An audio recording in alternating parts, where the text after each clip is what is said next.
As she rolled into the station, you could hear all the people say, Before Johnny Cash, before Hank Williams, before country music became an empire, there was one man who built its foundation.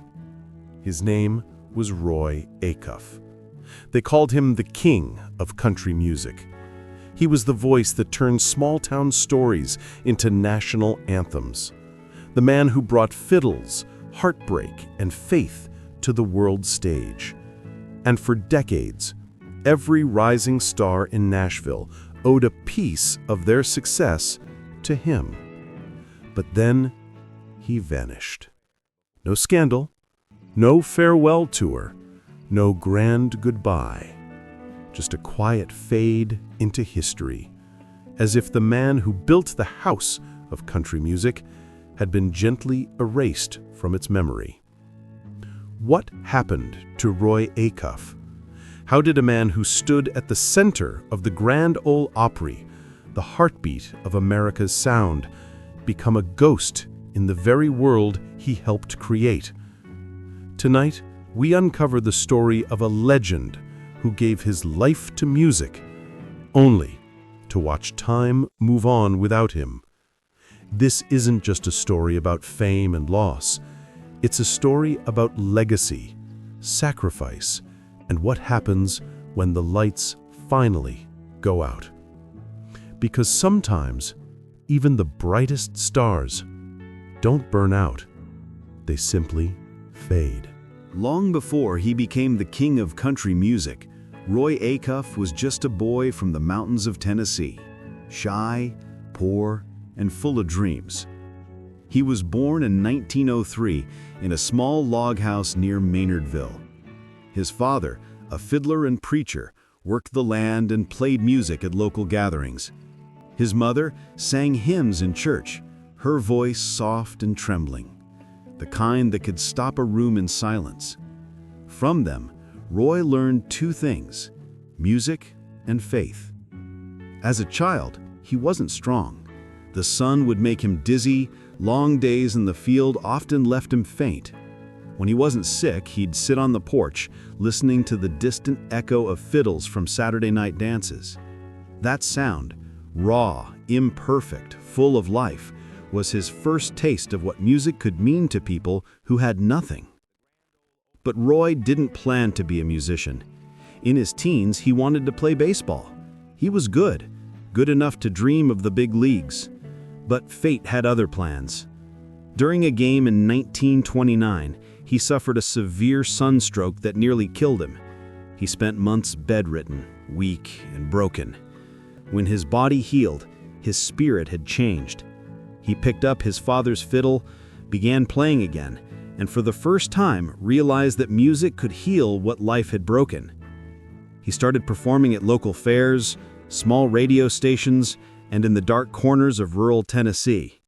His voice wasn't perfect, but it was honest.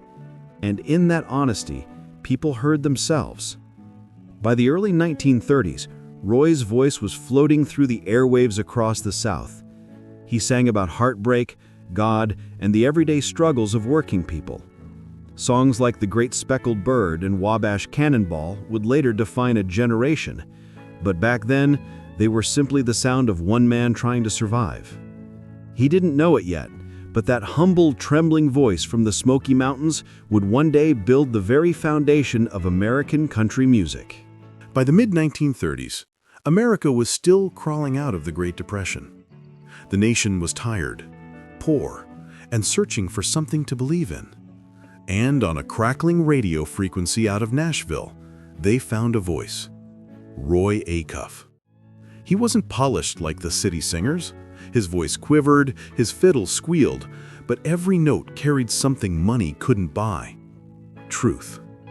When Roy joined the Grand Ole Opry in 1938, the audience fell silent at first, then exploded in applause. Country music, which had lived in barns and bar rooms, finally had a voice on national radio. People called him the king of country music, not because of his fame, but because his songs sounded like home. His biggest hit, The Great Speckled Bird, was more than music. It was a hymn of faith for the forgotten. Then came Wabash Cannonball, a song that rolled across America like thunder, played on radios, porches, and jukeboxes from coast to coast. For millions, Roy Acuff became more than a singer. He was a symbol, a reminder that even in hard times, the human spirit could still sing. By the 1940s, he was a national icon. He toured relentlessly, performed for soldiers during World War II, and even appeared on movie screens. At one point, Roy Acuff was so famous that Franklin D. Roosevelt once said, "You're the most popular man in America." But fame, like the songs he sang, has a short echo. As the years went on, new voices began to rise. Hank Williams, Johnny Cash, and the next generation of country rebels. Roy smiled as he watched them, proud, yet quietly aware that the sound he built was already evolving beyond him. He became the elder statesman of country music, beloved, respected, but no longer the star. The applause that once shook the Opry walls began to fade. Still, he kept showing up. Every Saturday night, he'd take the stage in his simple suit, fiddle in hand, and sing the same songs he'd sung for 40 years. His voice had grown older, thinner, but his heart hadn't changed. When asked why he never stopped performing, he smiled and said, "Because someone out there might still need to hear it." It was the kind of answer only a man like Roy Acuff could give. Humble, steadfast, and deeply human. But even as he played for others, time was quietly playing its song for him. By the 1950s, America had changed, and so had its music. Rock and roll had arrived. The sound of rebellion drowned out the hymns of heartbreak. The Grand Ole Opry, once the center of the world for country artists, began to feel like an old photograph, loved but fading. For Roy Acuff, the stage that once roared for him now whispered. Younger performers took the spotlight. Record executives wanted faster rhythms, flashier clothes, louder guitars. Roy's fiddle tunes and gospel harmonies felt like relics from another time. But he didn't complain. He showed up every week at the Opry, his hair whiter, his steps slower, his hands trembling slightly as he tuned his fiddle. The applause was softer now, polite, not thunderous. Yet he kept smiling. Because for Roy, the music was never about fame. It was about belonging. Still, behind that calm dignity was a deep ache. Friends said that after shows he would drive home alone through the dark Tennessee backroads, listening to his old records in silence. He once told a fellow musician, "It's funny, the songs are the same, but the world ain't listening the same way anymore." His health began to fail. The years of touring, long nights, and emotional exhaustion caught up with him. He lost friends, bandmates, and his wife Mildred in 1981, the woman who had stood by him through every hardship. After her passing, something in Roy dimmed.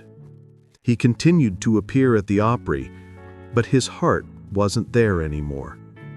The younger generation knew his name, but not his story. To them, he was a kind old man who once sang songs their grandparents loved.